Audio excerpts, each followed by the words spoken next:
Hello दोस्तों, मैं हूं ब्रह्मा और आप देख रहे हो आपका अपना यूट्यूब चैनल पैसा टू पोर्टफोलियो, जहां हम पैसे से पोर्टफोलियो तक का सफ़र आसान करते हैं। दोस्तों, आज के वीडियो में आप लोग ऑप्शन स्ट्रेटजी सीखोगे।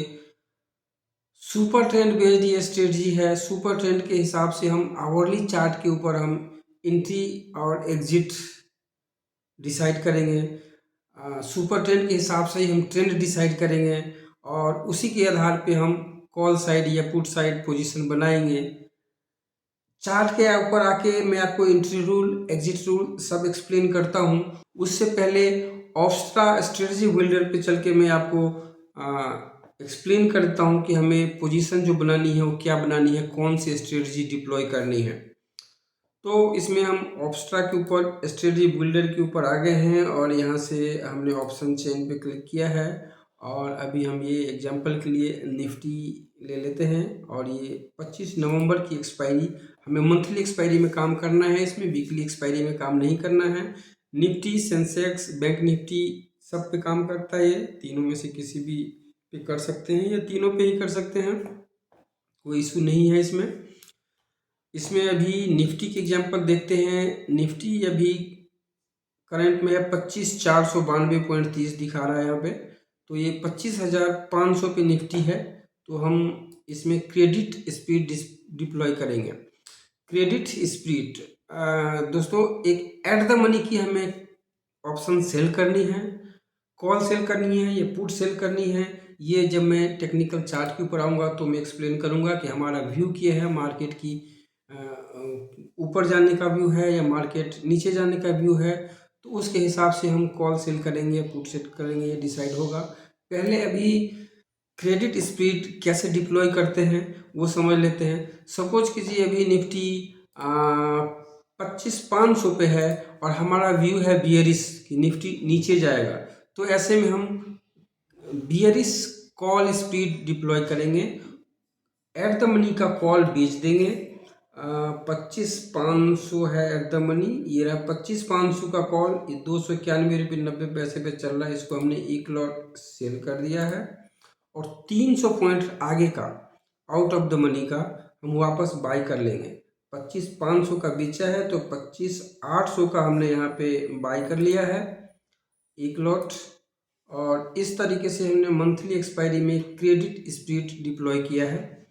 यहाँ पे ये जो प्रॉफिट प्रोबेबिलिटी है, मैक्स प्रॉफिट है, मैक्स लॉस है, ये लगभग 1:1 का रहा है। 10,736 रुपये का मैक्स प्रॉफिट दिख रहा है और 11,764 का मैक्स लॉस दिख रहा है। लेकिन ये अभी दिख रहा है, कभी कभी ये 1:1 नहीं भी रहता है। कई बार लॉस का साइज थोड़ा सा ज़्यादा रहता है और प्रॉफिट थोड़ा कम रहता है। लेकिन इससे हमें घबराने की ज़रूरत नहीं है, क्योंकि मैं एक्सप्लेन करता हूँ कि इसमें अभी मैं चार्ट पे आपको दिखाऊंगा जब कि एसएल जो होता है, अगर हमारा एसएल होगा भी तो 250-300 पॉइंट का ही एसएल होता है। तो ये हमारा मैक्स लॉस जो दिखा रहा है, ये इतना लॉस होने वाला नहीं है। मैक्स प्रॉफिट जो दिखा रहा है वो होगा, ज़्यादातर टाइम होगा, कभी कभी नहीं भी होगा, उसका आधा ही होगा। लेकिन मैक्स लॉस जो है ये एसएल हिट होने पे भी नहीं पहुंचता है। इसका कारण ये है, अभी आप यहाँ पे देख लो, अगर निफ्टी में 300 पॉइंट अपने अगेंस्ट ले जाता हूँ। आज हमने सपोज करो ट्रेड बनाया और आज ही या कल सुबह ही निफ्टी 300 पॉइंट हमारे अगेंस्ट चली गई। तो यहाँ पे हमारा 25,500 पे हमने स्ट्रेटजी डिप्लॉय किया है। व्यू बियरिश है, लेकिन मार्केट अगर ऊपर चली जाती है, 25,800 चली जाती है, ये देख सकते हैं दोस्तों, अगर 25,800 की भी चली जाती है तो ये 3,3100 रुपये का लॉस यहाँ पे दिख रहा है। आप ये ब्लू सर्कल में जो 3101 रुपये 50 पैसे दिख रहा है वो है करंट लॉस, और रेड सर्कल में 11,764 जो दिख रहा है दोस्तों वो है एक्सपायरी डे का लॉस। तो अगर हम मंथली एक्सपायरी में काम करते हैं और आज हमारे अगेंस्ट या एक अगले दिन ही हमारे अगेंस्ट चली जाती है 300 पॉइंट, ऐसा हिट हो जाता है, तो मैक्स टू मैक्स हमें 3,000 का लॉस होगा और हम ट्रेड से निकल जाएंगे। और जब हमारे फेवर में जाएगा तो 10,000 तक का भी हमारा प्रॉफिट हो सकता है। ये 300 पॉइंट कहाँ से आएगा, ऐसा नहीं है रूल की 300 पॉइंट अगेंस्ट जाएगा तो हमें निकल जाना है।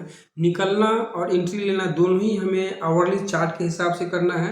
लेकिन ये 300 पॉइंट जब चार्ट के ऊपर ऐसा लाता है तो लगभग 250-300 पॉइंट ही रहता है, इससे ज़्यादा नहीं रहता है। इसीलिए मैंने आपको बताया, कहीं ये मैक्स लॉस देख के आप लोग डरो नहीं, यहाँ पे मैक्स लॉस जो है वो 3,3500 से ज़्यादा का नहीं होगा अगर आपका एसएल हिट होगा तो भी। तो अभी चार्ट के ऊपर चल के समझ लेते हैं कि हमें क्या करना है। आगे हम चार्ट के ऊपर, दोस्तों चार्ट के ऊपर ओनली 2 इंडिकेटर लगाया है हमने, एक सुपर ट्रेंड लगाया है और सुपर ट्रेंड की सेटिंग है 7 और 3 की, और एक मूविंग एवरेज लगाया है जो 20 पीरियड का एक्सपोनेंशियल मूविंग एवरेज है 20 EMA, ये है। बस यही 2 इंडिकेटर है इस स्ट्रेटजी में दोस्तों। जैसे ही सुपर ट्रेंड चेंज होता है ग्रीन से रेड या रेड से ग्रीन, उस टाइम पे हमें एंट्री लेना है। आवरली टाइम फ्रेम यूज करना है। आवरली कैंडल जब सुपर ट्रेंड को क्रॉस कर दे, जैसे अभी यहाँ पे ग्रीन था और ये जैसे ही ऊपर रेड गया तो यहाँ से व्यू बियरिश हो गया। जब हमारा व्यू बियरिश होगा, मार्केट नीचे जाने को होगी, तब हम जैसे ये कैंडल आवरली क्लोज होगा तो हम कॉल साइड में क्रेडिट स्पीड डिप्लॉय करेंगे, एट द मनी का कॉल बेच देंगे और 300 point out of the money का 300 पॉइंट और ऊपर का कॉल हम बाई कर लेंगे। जो हम प्रीमियम बेचेंगे वो बड़ी प्रीमियम होगी, वो महंगी होगी, और जो हम खरीदेंगे वो सस्ती होगी। और दोस्तों तब तक हम ट्रेड में बने रहेंगे जब सुपर ट्रेंड फिर से चेंज नहीं हो जाता है, तब तक हम ट्रेड में बने रहेंगे। और अगर इस बीच एक्सपायरी आ गई, पूरी प्रीमियम गल गई, मैक्सिमम प्रॉफिट जो 10,000 के आसपास का दिखा रहा था 11,000 का, उसमें 85%, 90% प्रीमियम हमें मिल गया है, ऑलरेडी हो गया है, तो प्रॉफिट बुक कर लेंगे, क्योंकि अब उसमें प्रीमियम बचा नहीं है तो ट्रेड में बने रहने का कोई फ़ायदा नहीं है। नहीं तो जब तक ये सुपर ट्रेंड चेंज नहीं होता है हमें ट्रेड में से नहीं निकलना होता है। अभी यहाँ पे एक एग्जांपल दिखा देता हूँ स्टॉप लॉस का दोस्तों। सपोज कीजिए ये यहाँ पे रेड था सुपर ट्रेंड और इस कैंडल ने यहाँ पे चेंज किया, सुपर ट्रेंड को ग्रीन कर दिया और यहाँ पे हमने एंट्री लिया। ये एंट्री बनता है यहाँ पे, ये एंट्री बनता है इस कैंडल पे 26,072 का। दोस्तों 26,072 मीन्स 26,100 का हमारा एट द मनी हुआ। तो यहाँ पे हम, और मार्केट यहाँ से बुलिश होगा क्योंकि सुपर ट्रेंड ग्रीन हुआ है, तो 26,100 का पुट बेचेंगे और उससे 300 पॉइंट नीचे 25,800 का पुट बाई कर लेंगे। ये हमारा स्ट्रेटजी हो गया दोस्तों। लेकिन ये स्ट्रेटजी चली नहीं और अगले दिन ये नीचे आके और यहाँ पे सुपर ट्रेंड चेंज हो गया है, बियरिश हो गया है। अब हमारा व्यू चेंज हो गया, बियरिश हो गया है, तो अब हमारा जो बुलिश ट्रेड जो हमने पुट साइड में जो क्रेडिट स्पीड बनाया था उसको हम एग्जिट कर लेंगे। और ये एग्जिट करेंगे इस आवरली कैंडल के क्लोज होने पे यहाँ पे, तो ये 25,793 यानी 25,800 पे हमारे को स्टॉप लॉस पे निकलना पड़ा। हमने 26,100 पे स्ट्रेटजी बनाया था, 25,800 पे निकल रहे हैं, यानी लगभग 300 पॉइंट का हमारा स्टॉप लॉस हुआ यहाँ पे। और मैंने आपको दिखाया है कि 300 पॉइंट के स्टॉप लॉस पे 3,3100 रुपये, 3,200 रुपये, मैक्सिमम 3,500 रुपये पहुँच जाएगा अगर सेम डे या नेक्स्ट डे ही हो जाता है तो। नहीं तो अगर 2-3 दिन घूमने के बाद अगर ये 300 पॉइंट का एसएल हिट भी होता है तो इतने में तो टाइम डीके भी हो गया रहेगा, तो ये 3,000 का भी लॉस नहीं होगा, 1,500-2,000 के लॉस में ही हम बाहर निकल पाएंगे। इस स्ट्रेटजी की सबसे खास बात यह दोस्तों कि हम पिच पे हमेशा बने रहते हैं, इसमें कभी भी हम मार्केट से बाहर नहीं रहते हैं। जैसे हमने यहाँ पे बुलिश ट्रेड बनाया और अगले दिन एसएल हिट हो गया तो हम पुट साइड से निकल के और call side at the money में 25,800 का हम कॉल बेच देंगे, सीई बेच देंगे और उससे 300 पॉइंट ऊपर का कॉल वापस बाई कर लेंगे और कॉल साइड में क्रेडिट स्पीड बना लेंगे और ये ट्रेंड चला दोस्तों। तो इस तरीके से अगर हमारा पुट साइड में 3,000 का लॉस हो भी गया तो कॉल साइड में उसी वीक में जो है 6,000, 7,000, 10,000 तक का मैक्स प्रॉफिट था, तो 8,000 भी उसमें से सही प्रॉफिट बुक हो जाएगा। तो इस तरह से हम जैसे ही पुट साइड से निकले कॉल साइड में एंट्री हो गई, जब भी कॉल साइड से निकलेंगे हमारा पुट साइड में एंट्री हो जाएगी। सपोज यहाँ पे देखिए हमने यहाँ पे एंट्री बनाया, फिर से मैं एक स्टॉप लॉस का एग्जांपल देता हूँ। जैसे यहाँ पे सुपर ट्रेंड ग्रीन था और यहाँ से रेड में कन्वर्ट हुआ है। दोस्तों स्ट्रेटजी को पूरा देखिएगा क्योंकि कब नहीं करना है वो भी बताऊंगा, तो आधा अधूरा वीडियो देख के अगर जाएंगे तो आधी नॉलेज हमेशा खतरनाक होती है, इसलिए पूरा नॉलेज जरूर ले लीजिएगा। ओके, तो अभी यहाँ पे जैसे ये ग्रीन कैंडल चेंज होके रेड बना, मैं यहाँ पे पुट साइड पे कॉल साइड पे स्पीड बनाऊंगा क्योंकि मार्केट बियरिश हुआ है। तो 25,100 एट द मनी है यहाँ पे, 25,100 का कॉल बेचूंगा और 300 पॉइंट ऊपर 25,400 का कॉल वापस बाई कर लूँगा। लेकिन ये नीचे नहीं गया, अगले दिन या सेम डे ही यहाँ पे ये वापस 25,323 पे स्टॉप लॉस हिट हो गया है, चेंज हो गया है। यहाँ पे हमने ये 25,100 पे हमने स्ट्रेटजी बनाया था और ये 25,330 लगभग में 250-250 पॉइंट का ही एसएल हुआ है, 2,500 रुपये का लॉस होगा यहाँ पे। लेकिन जैसे ही ये हमने कॉल साइड से निकला, यहाँ पे हमने फिर से पुट साइड पे हम क्रेडिट स्पीड बनाएंगे, 25,300 का पुट बेचेंगे, 25,000 का बाई कर लेंगे 300 पॉइंट नीचे का, और ये शानदार चला, यहाँ पे 10-12 हज़ार का प्रॉफिट होगा। तो दोस्तों हमेशा गेम में बने रहेंगे। अगर हमारे को हमने यहाँ पे एंट्री बनाया कॉल साइड में, ये प्रॉफिट हो गया, हमने यहाँ पे पुट साइड में बनाया एसएल हो गया, लेकिन साथ में कॉल साइड में एंट्री मिल गई, तो हर एसएल एक अपोजिट एंट्री देता है।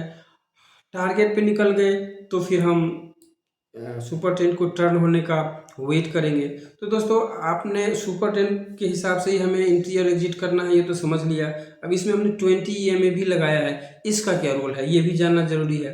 तो दोस्तों 20 EMA हमने इसलिए लगाया है, एग्जाम्पल के लिए मैं आपको दिखा दूं कि जब भी ये सुपर ट्रेंड चेंज होता है और वो जो हमारी एंट्री कैंडल होती है जब हम एंट्री कर रहे होते हैं, वो 20 EMA के आसपास ही होना चाहिए। क्योंकि कई बार ऐसे सिचुएशन आता है, मैं बैक चल के दिखाता हूँ आपको, कि जब बड़े से गैप अप के साथ, पहले सुपर ट्रेंड बियरिश था यहाँ पे और गैप अप के साथ कैंडल ऊपर बनी अगले दिन और सुपर ट्रेंड चेंज हुआ, और ये जो हमारी एंट्री कैंडल है वो 20 EMA से काफ़ी दूर है। ऐसे में जैसे ही सुपर ट्रेंड चेंज हुआ हमें एंट्री नहीं बनानी है, क्योंकि 20 EMA से वो कैंडल दूर है। और 20 EMA दोस्तों एक डायनामिक सपोर्ट रेजिस्टेंस है, एक चुंबक की तरह काम करती है।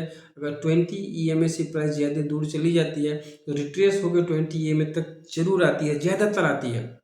इसीलिए अगर हम यहाँ पे एंट्री लेंगे तो हमारा स्टॉप लॉस दूर हो जाएगा। तो ऐसे केस में जब गैप अप के साथ ट्रेंड चेंज हुआ हो और हमारा अलर्ट कैंडल जो है वो 20 EMA से ज़्यादा दूर हो, तो हम वहाँ पे इमीडिएट एंट्री नहीं बनाएंगे, हम उसको रिट्रेस होकर 20 EMA तक आने देंगे। और जब फिर से 20 EMA को क्रॉस होके यहाँ पे क्लोजिंग देगा, यहाँ पे हमारी एंट्री बनेगी। एग्जाम्पल के लिए आप यहाँ पे देख सकते हैं, और ये ट्रेड हमारा चलेगा।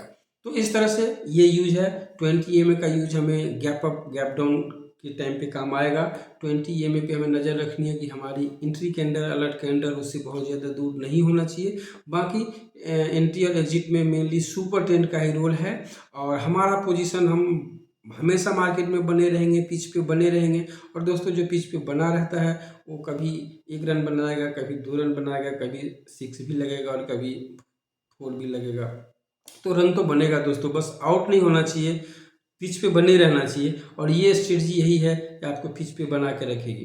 दोस्तों उम्मीद करता हूँ वीडियो आपको पसंद आया है, कुछ आपने वीडियो से सीखा है। कुछ भी पसंद आया है तो वीडियो को लाइक कीजिए, चैनल को अभी तक सब्सक्राइब नहीं किया है तो चैनल को सब्सक्राइब करके बेल आइकन को दबा दीजिए, ताकि आने वाले वीडियो की सभी वीडियो की नोटिफिकेशन आपको मिलती रहे। इस तरह के लर्निंग वीडियो में लेके आता रहता हूं, तो चैनल को सब्सक्राइब कर जरूर कीजिए और वीडियो को अपने दोस्तों के साथ शेयर कीजिए, ताकि वो भी सीखेंगे और आपको दुआएं देंगे। वीडियो को पूरा देखने के लिए बहुत बहुत धन्यवाद।